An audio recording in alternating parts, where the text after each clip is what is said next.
Welcome, I'm Jason Wells here at the LA Times. We're here to talk about the second championship for the LA Kings, and joining me now is Ruben Vives.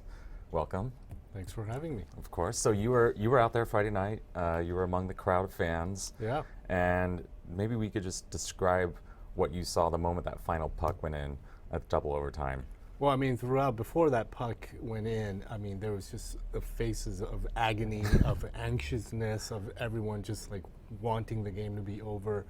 And right when that puck went in, you just saw fans lose it. I mean, they're just screaming. There's fans running around in the streets, and you know, people carrying their makeshift Stanley Cups and just running around like they actually won the cup. But I mean, as a team, as a city, I think everyone felt very excited that night. Yeah, I think they were just relieved too. It was like exhausting to watch that game. And it's cliche to say the energy was like just, I mean, it was insane, but it was. I know. I think we all saw the video footage of people dancing on top of tables in restaurants, just going and berserk. So once that celebration started happening, everyone just went on Chickern Court, you know, which is right on Staples Center, and they just filled in.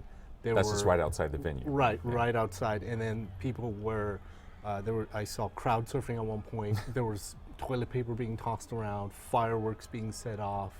There was a mosh pit that started, and fans were just loving every moment of it. Right. So they were well behaved. Yeah, I mean, that's a thing too. We've seen these situations get out of control in LA, especially around Staples Center. That didn't appear to be the case. No, and I think part of it has to do with LAPD. They were well prepared. They made sure to let everyone know that if you wanted to come celebrate with all the fans who actually had tickets or found space in one of the restaurants to watch the game, that you would not be able to make it in because they were going to close off all these off-ramps around the area where the Staples Center is at, and they closed off several streets. So they were well prepared on this. Yeah, they put that message out there way in advance. Right. To kind of definitely tamp like, it down. you know, we'll celebrate for the fans that are here for now and just wait for that parade. All right. And speaking of the parade, it's coming up today at noon. Right. I mean, it wasn't all just screaming Friday night. I mean, you talked to a lot of fans.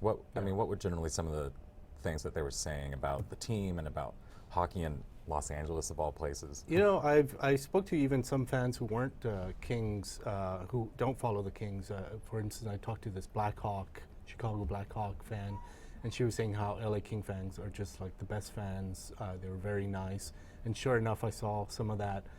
Some of the New York Ranger fans were walking around kind of in disbelief, but they were still being, you know, Kings fans will approach them and say, hey, that was a great series. Right. And that was the general message that I got, that this was one of the best series that they've ever experienced, and it was great, and they loved both teams for their efforts, but in the end, you know, everyone was rooting for the Kings. There can only be one. There can only be one king, and it was Kings. All right. Well, thanks for joining us, and we're going to be covering the parade all day today, so keep it at latimes.com for that, and thanks for joining us.